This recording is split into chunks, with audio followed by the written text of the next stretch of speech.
Um, let's get started.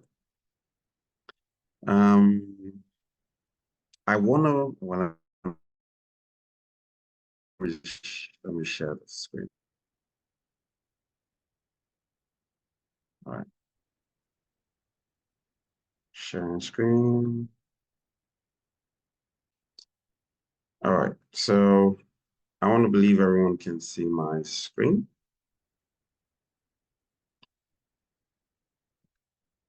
So go into presentation mode. 1 second. Okay, so the topic, submitting your Canadian visa application. So it's either a visitor visa, study visa, provincial, for those who want to submit through the provincial nominee program, and then there's a FSW extra entry profile applications. I will start off with the visitor visa and then just scoot my way through to the permanent residency, which is why most people actually came or attended this seminar. I hope you can hear me. If I'm not speaking audibly, then I could. All right, Everyone can hear me? I can hear you at your end, at my end. All right, great stuff, great stuff.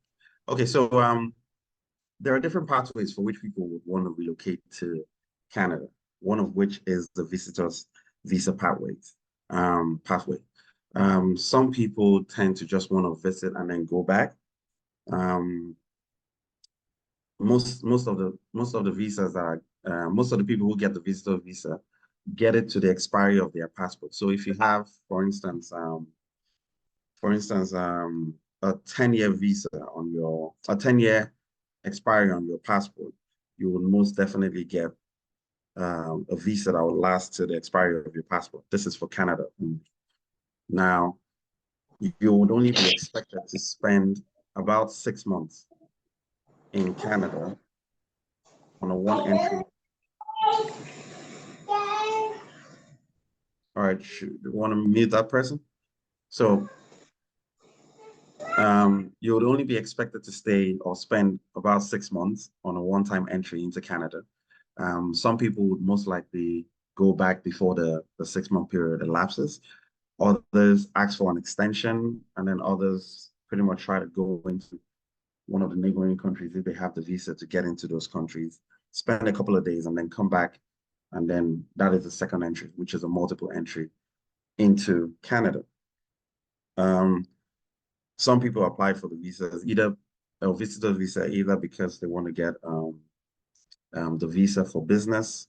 Some want to go and visit spouse or any of their partners or siblings, others, family members. There are compassionate reasons why people would want to visit Canada. For instance, you have a family member who's probably suffering from one type of cancer or ailment or the other and is undergoing a serious surgery. Now, on compassionate grounds, you can ask, I mean, if for instance, that person has only, what, 10 days or a couple of weeks to live and needs family around, that can fall under the compassionate reasons for which one would want to relocate, or not relocate, but then visit Canada. So for this, most people want to, I mean, if we have anyone who is not Nigerian on this webinar, if you wanted to find out if you need a visitor's visa or an ETA, there's a particular link you can go into and then ask or check based on, let me just see. So if I go out of that,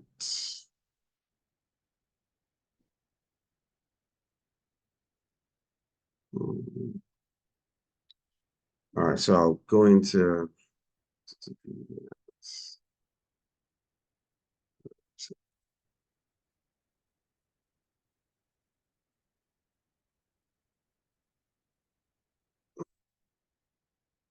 all right, so this is to check whether you need a visitor's visa or an ETA to travel into Canada.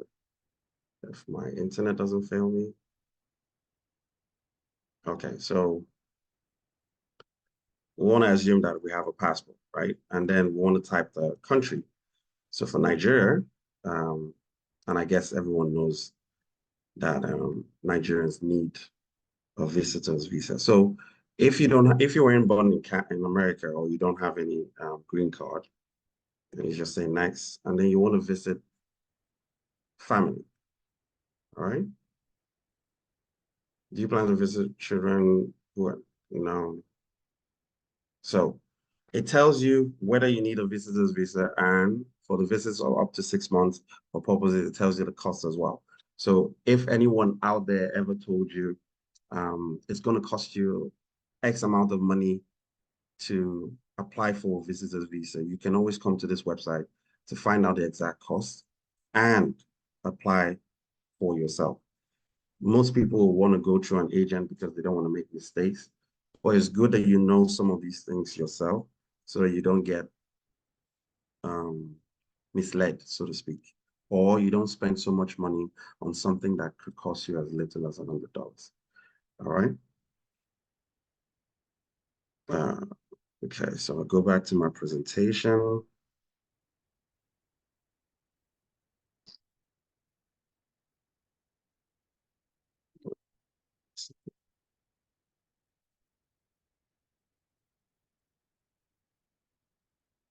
Okay, then the processing times for visitors visas. Um, there are every all applications or no application is treated the same. So you have some people who have their visitor visa applications lasting a period of 2 months. I've seen someone who's completed after 2 weeks. I've seen a month, and I've seen 1 year. You can't judge your application on the verge of or on the basis that someone else's own lasted what 2 months, and then yours is going to last 2 months. There's an official processing time by country for every application type. So be it visitor visa, study visa, and you are expected to review that processing times and work around those times. Do not work around the times based on someone else's application. What that person submitted towards his application and the immigration officer who is also going to review that application will not be the same thing as when they review yours. All right. So always have low expectations, and then do not base your own application on someone else's own. Okay. You can always go to this website and then review the processing times for the application type that you're applying for, and then base your expectations on what you submitted and based on their processing time as well. Okay. There are certain documents that you can submit for visitor visa applications. It's not mandatory that you submit everything, but I tend to have my own list. And again, this is my own opinion. You do not have to follow what I do, but in order for, I mean, based on the ones that I've seen, most people tend to submit quite a number of these documents that I've listed out here, just so that the visa officer has better confidence in the fact that, again, visitors visa, you're only expected to stay a short period of time. It's temporary, and they expect you to go back to your home country. Now, the onus of convincing a visa officer on whether that you're going to go back to your home country is on you. Now, it all depends on the application or the documents that you submit towards that application. So, for instance, you're an entrepreneur, like a business owner, and I am a business owner, for instance. I would most likely submit financial statements showing my bank, my company activities. So I'm either selling a product or selling a service.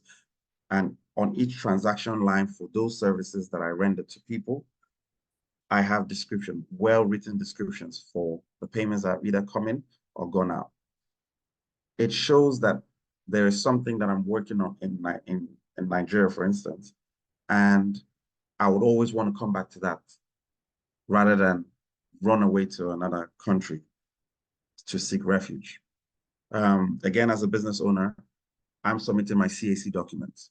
It shows that my business is registered with the Nigerian government, and um, it's not sort of like just a business name. It's as a company that is active, it has services or it has products that it's rendering, and there is income coming into the business that can sustain me and sustain that business as well. They always want to show, they're not like the American embassy who look at your documents whilst you're standing in front of them and having an interview.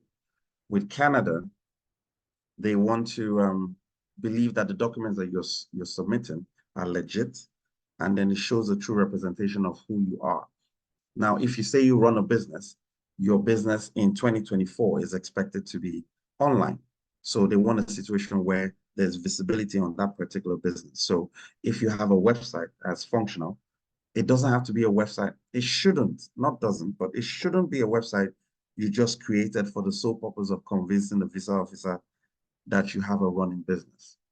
I don't like, I find it very, very uncomfortable when people say that, oh, I just created the website a couple of days ago, and I hope that the visa officer is going to understand that my business has been in existence for X number of years. Remember, when you create a website, the age of the website starts on the day that you created it. So even if you said that the business has been in existence for 20 odd years or 10 odd years, by the website, it only shows that you created it 2 days ago, if you created it 2 days ago. So the age of the website can be easily verifiable and does not show a true representation of the age of that business or how long you've been in business for, right? The CAC documents could help you. A letter from the bank stating when you open the bank account and how you're not indebted to the bank or to anyone could also make up for the fact that your website is pretty young. Tax documents as well could also give better clarity as to the operability of that bank, of that business. It's always advisable to have an up-to-date tax record for your business. Or if you're employed, demand that your tax records are pulled out either by the company or you go to your local Inland Revenue Service and ask for a 3 years or 10-year tax record, and then they'll give it to you. If you have a business or you run a business, it will be advisable for you to get reference letters from people you have dealt with in the past.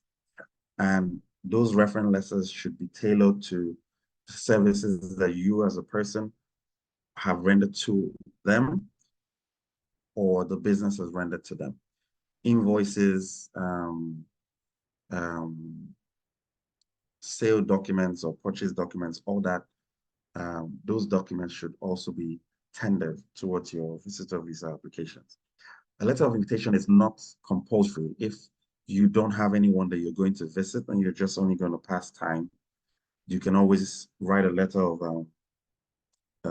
explanation or a statement of purpose, stating categorically why you want to visit Canada and what you want to achieve in the short period of time that you'll be there for. Whilst explaining that, it is advisable that you also mention what would happen to your business, or if you're working for someone, what will happen to the position which you have left vacant when you're gone. For those who work for companies, it's advisable to get a letter of leave for the period for which you'll be gone for. And that way they know that there's someone taking up, either there's someone taking up your position for the period that you're gone for, or that position will be left vacant till you're back. All these help towards convincing the visa officer that there is more purpose for you to come back to Nigeria or to your home country than for you to remain in Canada. All right. Most people or some people usually get rejected because the purpose of their visit is not clearly stated. All right. If it's not because of finances, most times it's because of purpose of visit. So you need to do everything you can to ensure that you convince the visa officer that you would most definitely come back to your home country because you have stronger ties in your home country than you do outside your home country. Okay. If you don't have an invitation letter, it's always advisable to get a reservation in one of the hotels or in the provinces that you are most likely going to spend most of your time in Canada. There are a bunch of other things that which are self-explanatory. Having property or assets is an is an is a plus towards your submission. Um, and then detailing if you're not going as a family and you're leaving your family behind, it will be nice to have documents and pictures to show that you're still tied to that family and then you've actually made out provisions for the sustainability of the family while you're gone. All right. Um, so I wanted to sort of like give you guys a hands-on thing on how the application for visitors visa or permanent residence visa. So I can't really show you how the permanent residence visa submission works, but I have screenshots to show how you would submit a typical PR application. So let's dive into it. So okay, so this is the processing time for link that I was talking about. So outside Canada, applying from Nigeria, for instance. And then if you say get processing time, this is for visiting, study, or work. If we go,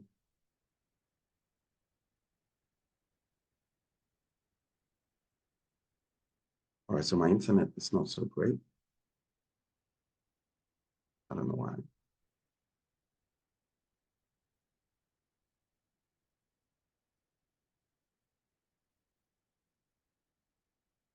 Hello. All right, let me just restart that. Okay, so that outside Canada, Nigeria. Let's see if that works now.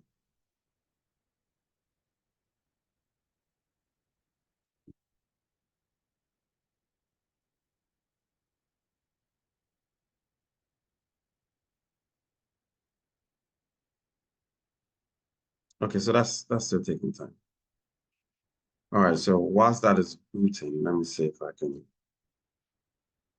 see.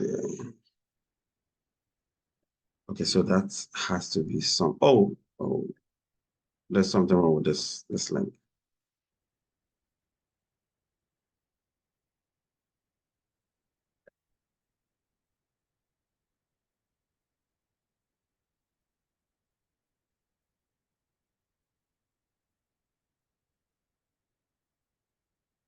Okay, I'll leave that to keep running. Let me just go into that. All right, so you come onto this website and then you click on my application. I've created a dummy account, so I'm going to use a dummy account just to run you guys through how a typical visa, study visa, either visiting visa application or study visa application works. Um, so I use testing app. Uh,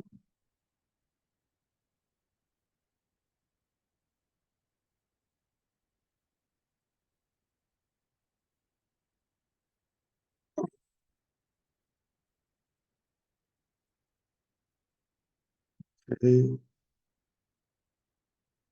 So a code will always be sent.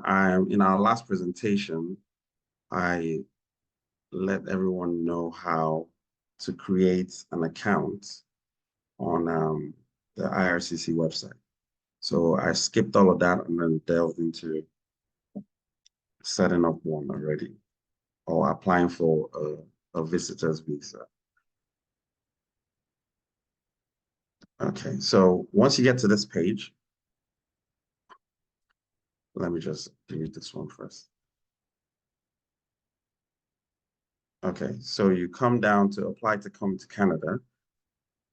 It brings you up to this point. Then the first one says visitor's visa, study or work permit. So this is all temporary resident visas. The express entry visa is the one for permanent residents, and the International Experience Canada is for people who have a level of experience from Canada. So either you studied in Canada or you've worked in Canada, you can apply under the International Experience Canada.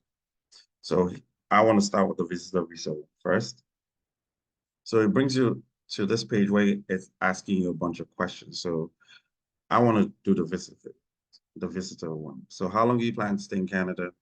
Less than 6 months. You pick your country. Where am I currently resident in? I'm presently in Nigeria. Do you have a family member who is in Canada? I want to say no. Pick a date of birth, 1945, because I'm a bit elderly. And I click next.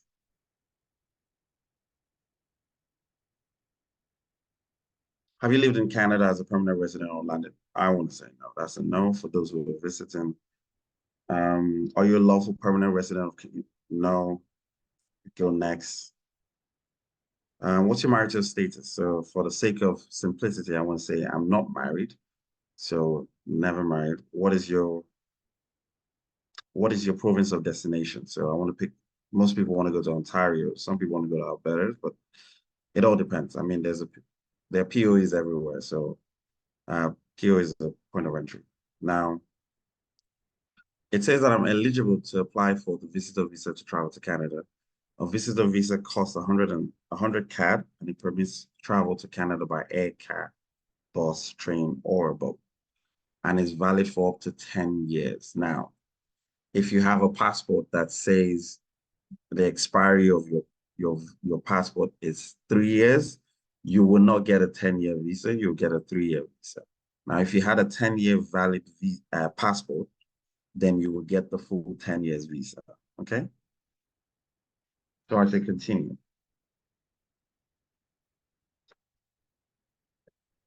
So I'm almost there. What's the main purpose for which you're visiting for? I just want to visit family and friends, or just tourism. I'm going because I don't have friends or family. I just want to visit. Do you have a job in your country where you currently live? I say yes. Do you own a business in the country where so I want to say yes too. Do you depend on someone? No, I do not depend on anyone for financial support. If you said you're dependent on someone for financial support, um, 9 out of 10 times, I want to believe that 9 out of 10 times, it's difficult for them to actually give you that visa, because then if that person stopped providing or was incapacitated to providing you financial services, then you'll most likely be stuck in Canada, and they don't want that. Okay. Have you traveled to other countries in the previous 10 years? I want to say no. Mm. So I'm only teaching how to submit an application. I'm not actually saying that with the answers that I'm giving, you would definitely get the visa. No. Are you a company? No. Have you ever committed or been arrested for or charged with or convicted of any crime? No.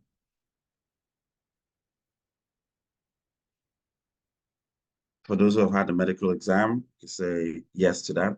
If you haven't, then you say no.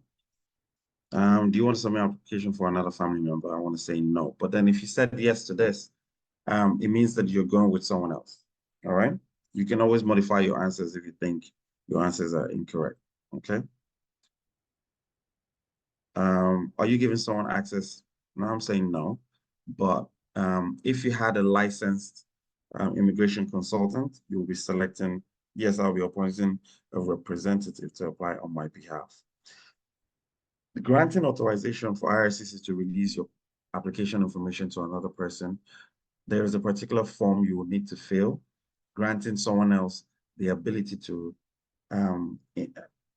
ask questions to IRCC as to the status of your application. All right. You can actually do both of them. So a licensed immigration officer, licensed immigration consultant, and maybe your mother or your father has access to the application and can call in or send emails, and the IRCC would respond to them because they have been put on file as representatives or given authority to release information to them.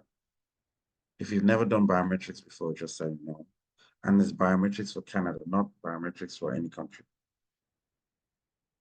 Yes, I'll be paying the application fees. And then, oh, this question's a lot. Yes, I'll be scanning my documents. Applying. Yes.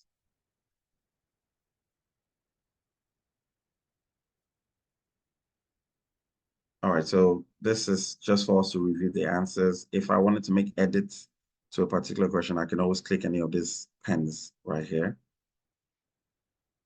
And then I hit continue if everything is okay. So it tells me that submitting your application, there are steps out. Use your account, save your application, and then upload your documents. So we're at the point where we're trying to upload our documents. Now, this is what a typical visitor visa application looks like. So here, you can always download the various documents for which you need to fill. Once you've completed that document, you just come in and then click upload, and it takes you to the point where you need to upload the document. So if I picked a random document, it probably wouldn't give me. All right, so the reason why it's giving that error is because of the name of the document I called it. It needs to be called IMM 5257. So I'll just cancel that because I'm not trying to include anything. Now, it's saying for business registration because I stated that I had a business. So I'm going to be on this section, under this section, I'll be uploading every documentation that states that I own a business and I've been running that business for a number of years. So financial documents from the bank, letter from the bank stating that I have been operating the bank account for X number of years and without any problems. Tax documents, if I've been paying pension to my staff, if I've been paying pension as tax to the government for the staff that I have, everything that has to do with your business, you upload in that section. If it's too heavy, you need to merge it, shrink it or compress it, and then upload it. Every document here has a file size of 2 MB. You can upload more than 2 MB. Your passport is required. You need to upload that. Proof of financial means of proof of means of financial support. This is proof of funds, for sure. So this is the part where you have to state that I have the financial capacity to take care of myself or the number of people who will be joining me on this trip for the period for which we're going to be spending our time in the country of Canada. You don't need to break the bank to prove that you are going to spend a short time in Canada. If you had, for instance, $10,000 in the bank, you shouldn't be saying things like, I want to spend $8,000 and I'll be left with $2,000 to come back home to. It doesn't show that you have strong ties back home. You want to spend less in Canada, which proves that you're spending less time in Canada and you're returning back home to do more serious business. If you give more importance to your country as to Canada, it sort of like plays a mind game on the visa officer to believe that you value your country more than you value Canada. Digital photo, it's a mind game. So you need to be very careful when you're submitting any of your applications to. It's not as straightforward as the permanent residency application.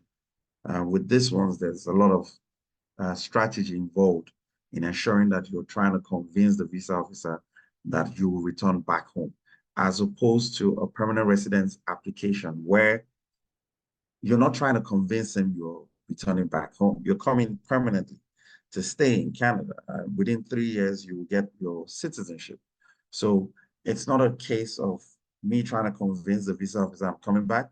It's a case of me trying to prove to the visa officer that I have value that I'm going to bring to the Canadian government if granted permanent residence. All right, that's the difference. Less strategy with permanent residence applications, a lot more strategy with temporary residence visa applications.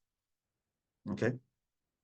Purpose of travel. This is the part where you have to explain why you're traveling, what you stand to gain, how important that trip is to you, what value you think you can get out of visiting Canada, what you're going to take back to your home country after your visit, and all that not. At this point, Prep Me Well has a part of our products and services where we render services to our clients on writing purpose of visits or statement of purpose towards this particular cause. So it's a service that Prep Me Well renders. So if you ever want to have want to apply for a visitor's visa and you're not sure how you're going to write that statement of purpose or the purpose of travel, you can reach out to us on our social media platforms and then request that service, and we're more than happy to get that done for you the best way we can. Okay. Family information is a form which you need to fill describing your family details. So your parents, your dad, mom, even if they are late, your siblings, and then your sons or daughters if you have any. A bunch of other forms as well you need to fill out. You need to fill every section of this application, and then make sure that the documents that you're submitting are accurate, or to the best of your knowledge, accurate.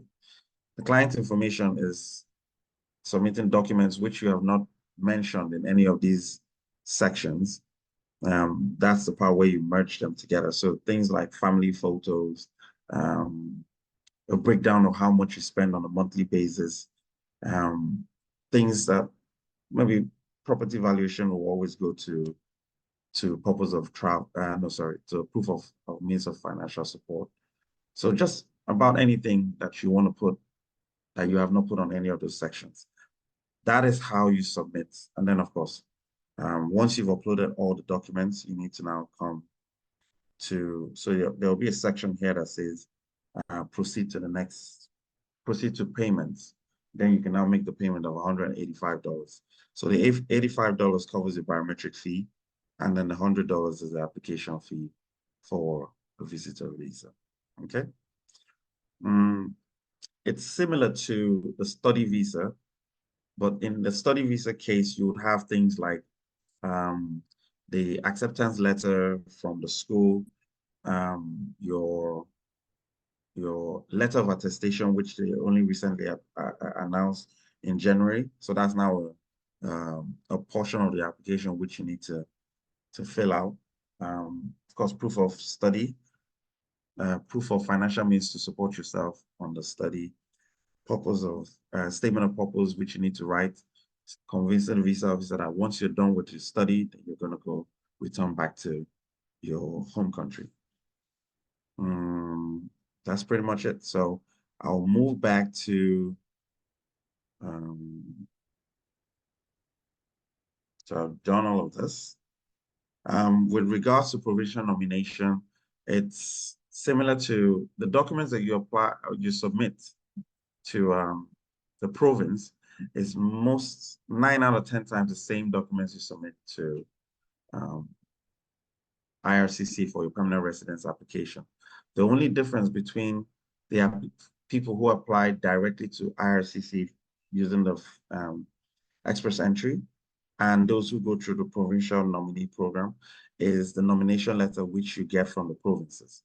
So once you get that nomination letter, it's the only extra document you submit outside what you've already submitted to the province. And then, of course, if the province are not asking for IELTS exam, I know they announced that a couple of months back, you will definitely need to submit that to IRCC. There are different application fees for the different provinces for which you apply to. Once you make that payment, there is a timeline for which they would manage or process your application. Again, no two applications are the same, so don't assume that the way application A was treated will be the same way application B is treated. Okay, so for the permanent residency one, like I said, I don't have any applications that I manage that shows this. I've had people share their screenshots with me in the past, and I thought I'll just put that here to explain how, or the documents which are required when you're submitting a permanent residence application. So for those who are married, you definitely need a marriage license certificate. For this, if it's the man that is the principal applicant, he's only expected to submit his the marriage certificate that has the Nigerian seal on it. I don't know how marriage certificates are in other countries, but I can only speak for the one in Nigeria where I'm from. So that's the only one the man submits. The woman, on the other hand, will merge her affidavit as well as that marriage certificate. Okay, no, so she still puts the marriage certificate, the same one that the man puts, but then there's an extra document that she has to put up, which is called change of name or affidavit document to cover if her name has changed from her maiden name to her husband's name. And then, of course, a newspaper ad to show that change of name. So there are two sections for the spouse for the woman who is submitting an application as a PA or as a dependent. Police certificate, you need to upload the police certificate gotten from Alagbon. You are expected not to upload any other document that is not supposed to be in any of the placeholders. Now, if you submitted the police certificate document in the marriage certificate placeholder, you will be denied. In fact, your application will be canceled at R10. All right. It won't even go forward. They don't take mistakes. They don't accept it at all. You have to wait for another application or another draw to happen for you to be selected. Passport travels, they say multiple documents. So you can have 5 or 10 passports in your lifetime. You can merge all of them together and then upload it. Proof of upfront medicals. Lately, they've said no one should go and conduct any medical examinations. You are expected to upload a blank sheet of paper, and then you'll be advised to go and run the medicals at a later time after the R10 is done. This is not to say that if you had earlier done a medical and it's still valid, you should also still that you should submit the blank sheet. No. If you've already done the medical and it's still valid prior to submitting your permanent residence application, you can upload that medical form. It's the same medicals. Your body hasn't changed. All right. Education. So this is where you submit your IELTS, your WES report, and then your degree certificate. You're meant to merge it together. If the size is too big, use one of the compressing tools on the internet, compress it to the required size, and then upload it. Employment records, you're expected to merge all documents that prove that you meet the criteria for the NOC for which you're applying for. So for this case, he or she was applying as a transport manager using the NOC 70020. So he has to show proof that he carried out the responsibilities for that NOC for a period of at least 1 year. All right. Most people focus on 3 years so that they can get the maximum points. Some other people get called for as little as 2 years or even 1 year. I've mentioned all of this. So this mostly is for the principal applicant. At the right side is for the dependent, so the spouse, because he is not claiming points for work experience from the spouse. You actually don't get any points for that. I would have gone into a debate as to how some people got points for it, but it's a deep rabbit hole I don't want to go into. So I explained about the spouse. So proof of relationship. For some people who have this proof of relationship is because they've mentioned that they have a family member, so a brother or sister, stepbrother, stepsister, father, mother, aunt, uncle, niece, nephew in Canada, whom they have claimed 5 points from, or 15 points, either through MEC or the CRS. Now you will need to prove the relationship you have between yourself and that person, okay? So for the children, not so much is uploaded on their own part. So they usually only expect travel documents, which is the passport, digital photo. There's a specification for the digital photo, proof of upfront medicals. If they have done one before January 2024, when they announce that you upload the blank sheet, then fine, you can upload that if it is still valid. If it's not valid, then you have to upload the blank sheet. Do not upload any expired documents. Any expired document is null and void. And it will mean that you didn't upload anything in that section. Your application will be canceled at our time. Then the birth certificates of the kids. A lot of common mistakes are made at this birth certificate section. You sometimes have parents who don't put their full names as it is on their passports. This is a problem. It elongates the timeline for which your application will complete in time. You will most likely get an ADR for that. Ensure that the birth certificates of your children bear the same name as the passport, as the names on the passport. The same arrangement, the same, down to the letter. If you miss out one name, so if you have Akpan James Effiok, and then on the birth certificate, you only have Akpan Effiok, you're going to get an ADR for that because anyone could answer Akpan Effiok, and that name is different or that person is different from Akpan David Effiok, all right? So ensure that the birth certificate and the parents' names on the birth certificate matches the names on the passport, all right? For men, if your name has changed a couple of times, please swear an affidavit and attach it to your passport, please.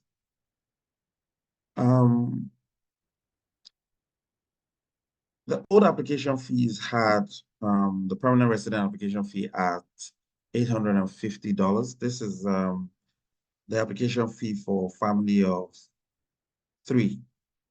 So they only have 1 child, all right? But currently, the fees have changed. So you can see that the permanent application fee has increased by $100. And the right of permanent residency fee has increased by $50. Or was that $60? $60. Yeah, 60. So you see, right of permanent residency fee has moved from $515 to $575. All right, so let's take note of that. The medicals, where you still conduct the medicals has not changed. If it ever changes, someone out there would have taken note, or you can always go to the website on IRCC website and then find out where you are expected to conduct your medicals. Like I mentioned earlier, incomplete applications are canceled the minute that they are noticed. If you don't have your police reports from the other countries that you spend longer than 6 months, your application will be returned. You have to go back into the pool and wait for the next draws, and hopefully they call you again and then you correct your errors. Sometimes you can ask for reconsideration, but reconsideration takes as long as 1 year to even get approved, okay? Once your application is submitted, you have to go through the process of waiting for the medicals to pass, getting a biometrics letter, being asked to go and do your biometrics, and then the eligibility process will now take its course. And then, of course, if there are no hiccups, then you'll be issued an RFV, request for visa, and then you'll be expected to submit your visa or your passport for visa stamping. Once the passports are returned, of course, they'll be returned with your confirmation of permanent residence document, and then at that point you'll be expected to decide when you want to embark on your trip, and then relocate to Canada as permanent residence. So I needed to make sure I kept it under 7 o'clock so that we can have enough time to ask our questions and then begin the party as today's Friday already. So if you have any questions, please, by all means, this is now the time to ask it. Yeah. Hello. I have thank you so much for the presentation. I was even thinking you would not be able to finish it in 1 hour, but then you were able to meet up. I really like that. Yeah, so I have 2 questions, very short. The first question is, I was watching a video yesterday and someone was like, if you have a cousin in Canada, it can count for you. Would that count? If I'm trying to apply for permanent residency, can having a cousin there help me in any way? Okay, so unfortunately not, and I'll tell you, well, it's yes and no, and I'll tell you why. So I like to show proof of what I'm saying. Now, if you go to the CRS calculator, there's something they call the MEC points, minimum eligibility criteria points. It gives you 5 points for a relative in Canada, but the people, you can still see my screen, right? Yes. Yeah, so for the people whom you get points from are, and I'll tell you in a second, I just want to put random digits here.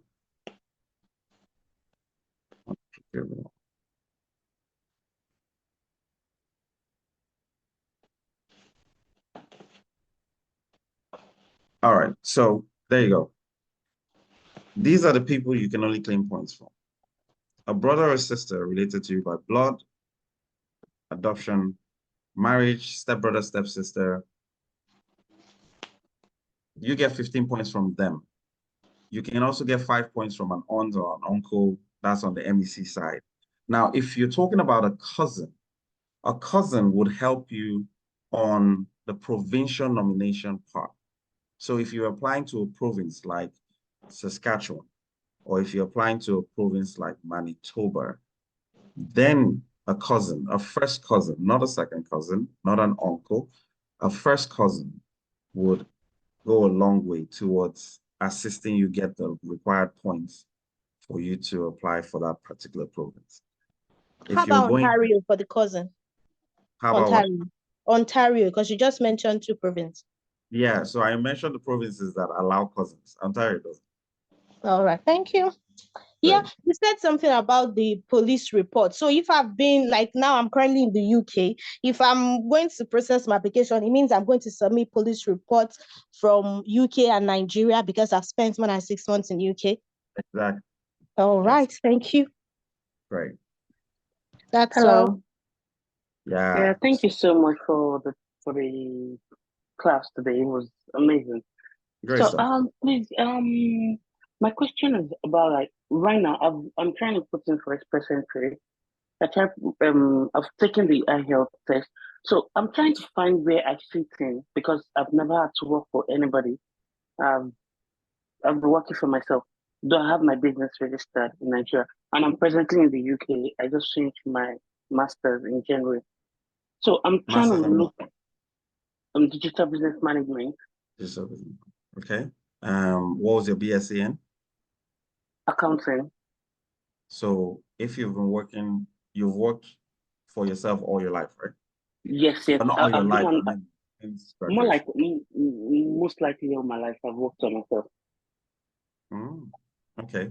And what kind of business? What's the nature of the business? Events. It's an event business. That's not small business under it again though. So, but basically events.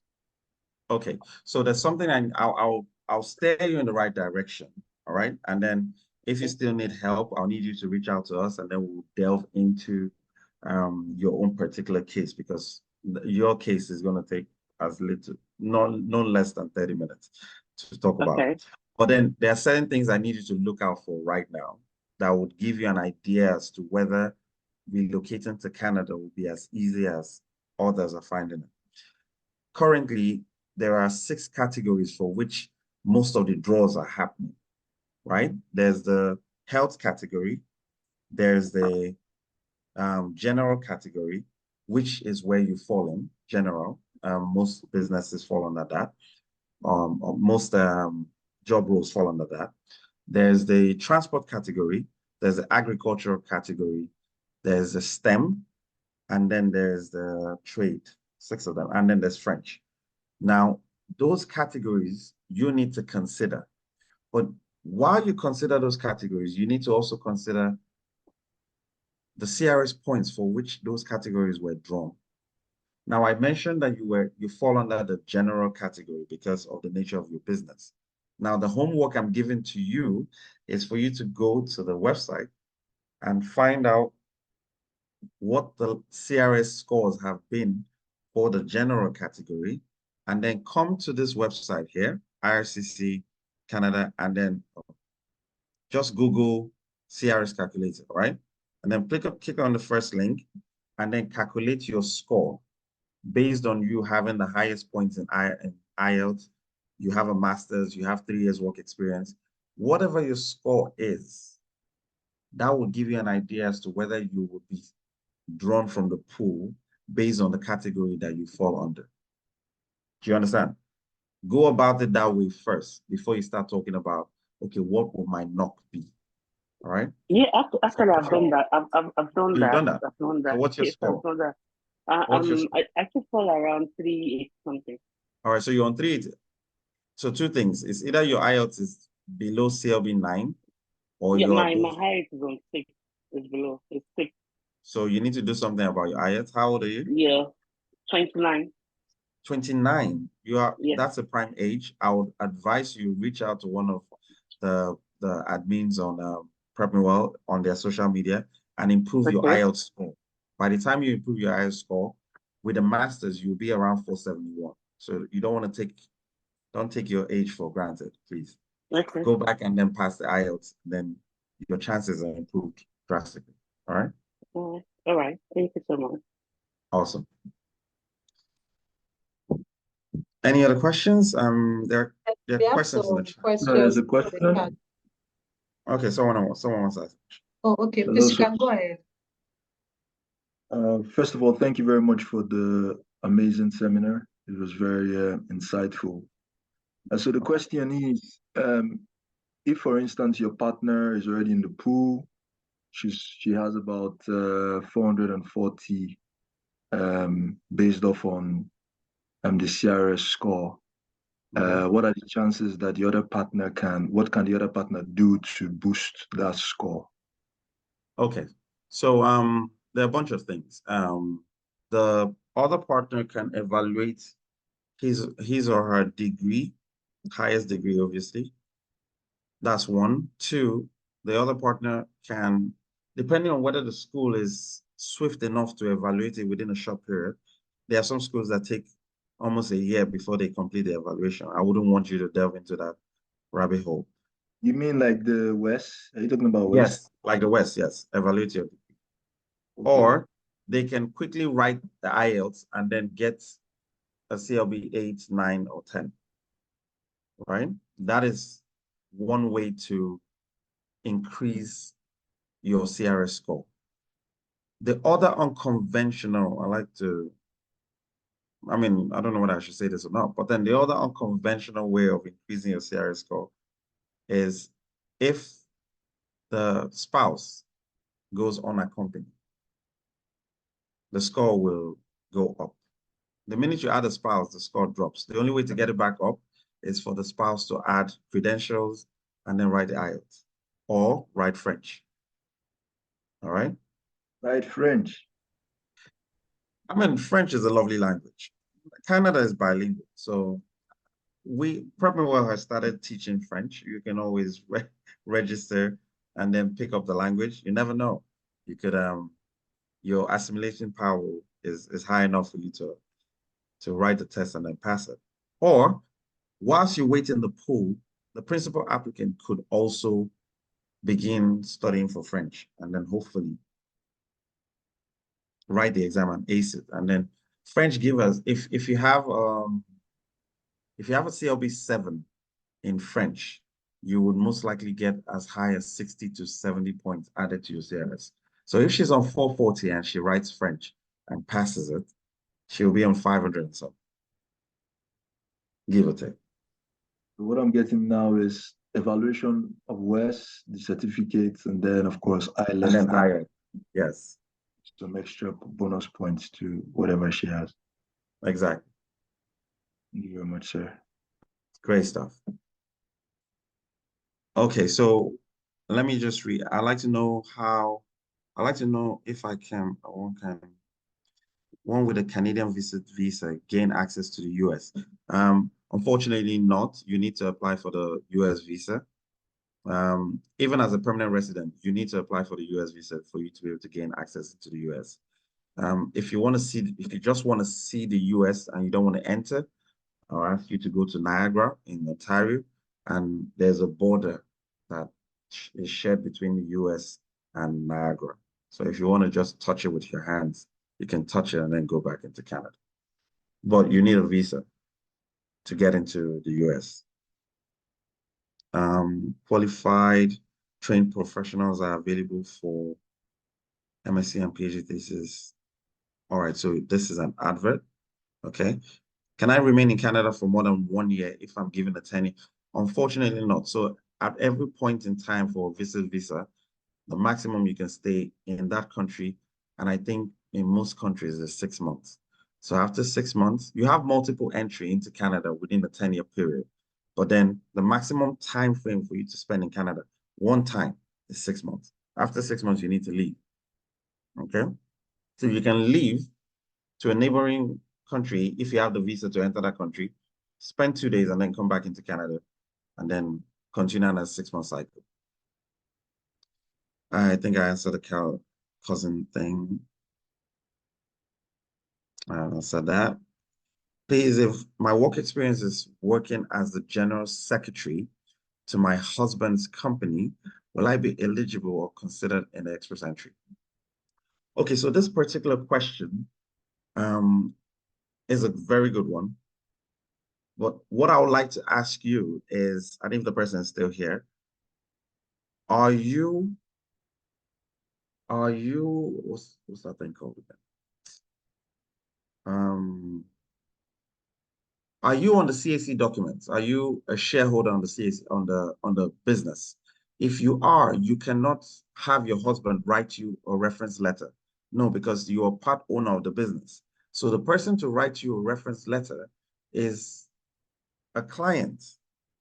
But then if you're the general secretary, what services did you render a client who came to the company seeking to do business with your company? Now, if the client writes a reference letter that is not in line with the service that he rendered through you, based on the responsibilities that you have for that NOC, then of course you don't meet that criteria.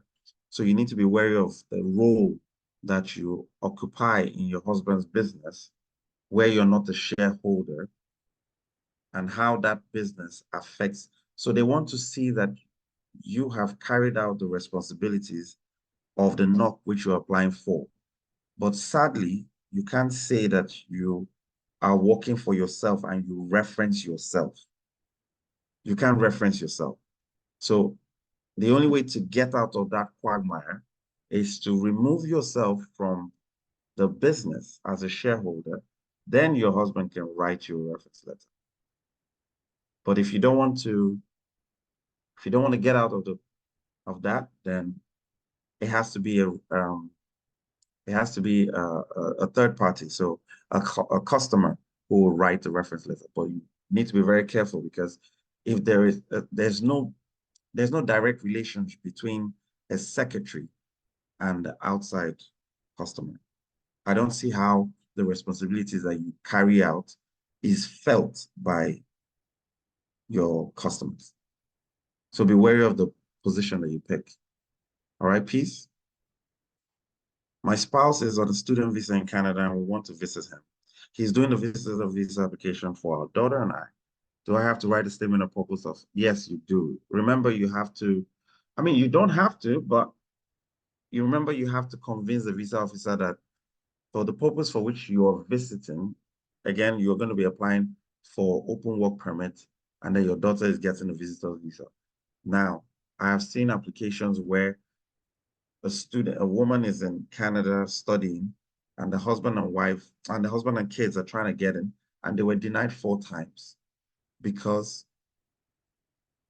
the study visa application stated categorically that he was going to return back to his home country after completion of the studies.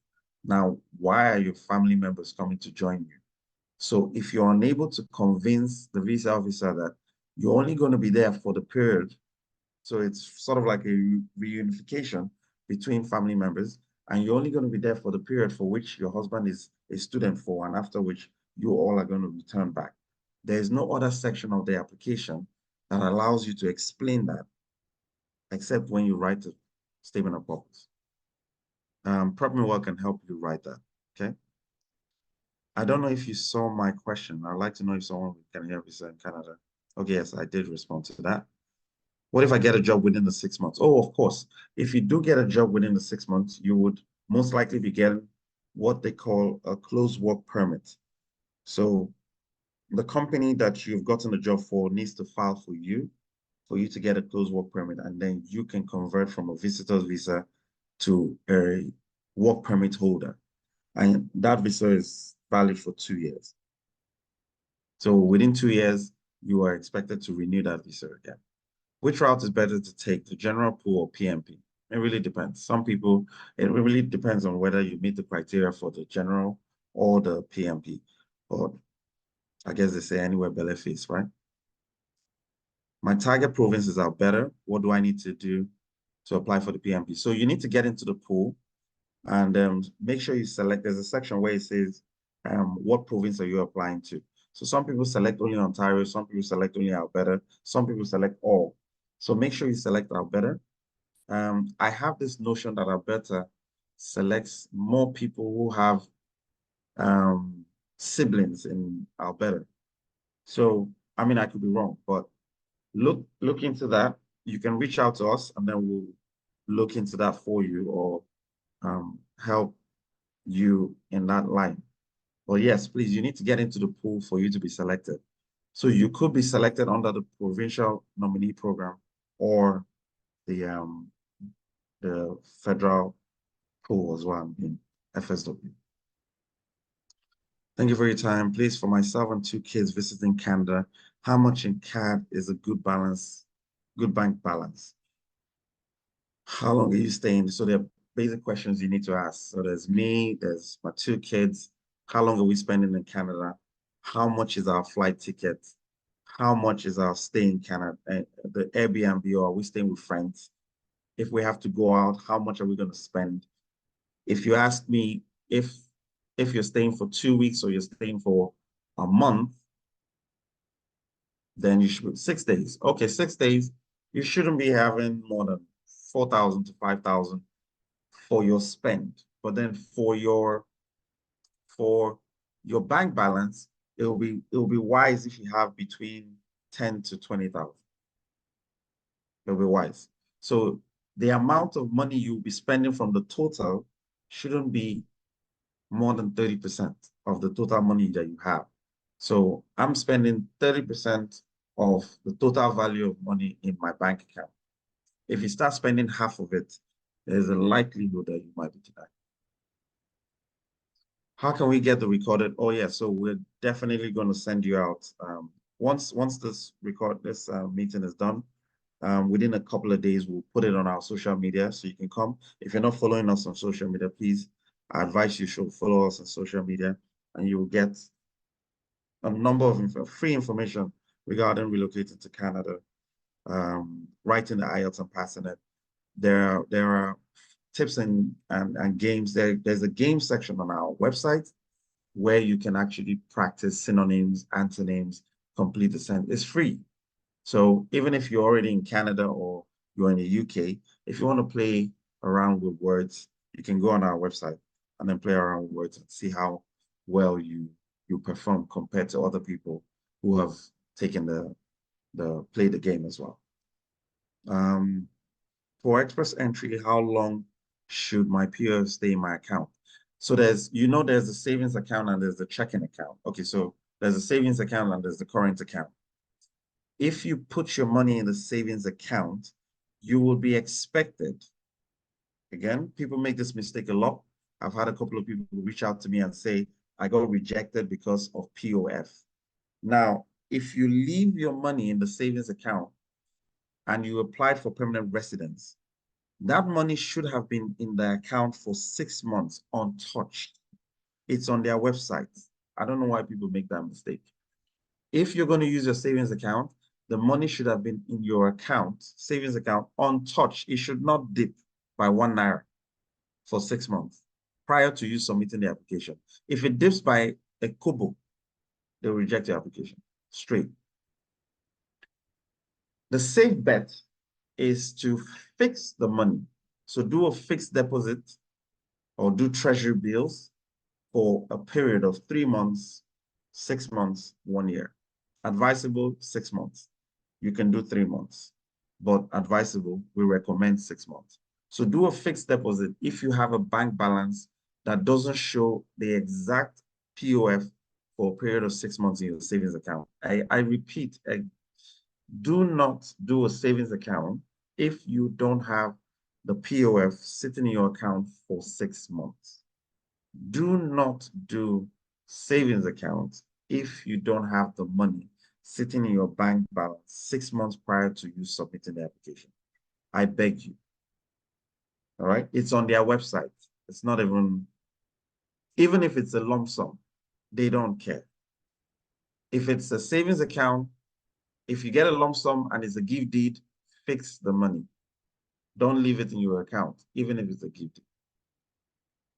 Fix it. It's better to be safe than sorry. All right. I guess there are no other questions. It's doing. Okay, so thank you so much. So I think there was Are a there more question I questions? think you skipped over. Someone is asking that, so to get PMP, you must be in the express entry pool. Almost for some provinces, you don't need to be in the express entry pool. Example is Manitoba, Saskatchewan. What's the other one? British Columbia. You don't need to be in the express entry pool. Ontario, sometimes no, Ontario, you need to be in the express entry because they will send you a notification of interest to your express entry. But definitely Saskatchewan, British Columbia, and Manitoba. You can actually apply to them first and then now open an express entry profile and then wait for the nomination to be added. There are sections of the application for Saskatchewan and Manitoba, which would ask you if you have an express entry profile. If you say no, it's fine. But you can always come back and then tell them, yes, you now have an express entry profile. And then they will nominate you. Well, after going through your application, then they can now nominate you using the express entry. Is there any other question I missed? Not at all. I think that's the last question. Awesome. I really, really want to say thank you for the opportunity to talk about this aspect of Canada, or for people who want to relocate to Canada. There are many more seminars we'll be hosting with regards to this. And if there's, and I'll really implore on everyone to reach out to their friends, family, to come down and spend an hour 30 minutes listening to us talk about how we cannot make mistakes on this process, because it can be really costly when you make mistakes. All right. So thank you for the opportunity. All right, thank you so much, sir. Thank you for joining us. Thank you to everyone who participated in today's webinar. Thank you for your questions. Abibat, I hope we're able to answer your questions. You had, I think you had, no, was it Abibat or Molade? You had a question at the beginning. And I told you to hold your thoughts till the question and answer segment. Can you still remember the question, or have we addressed the question?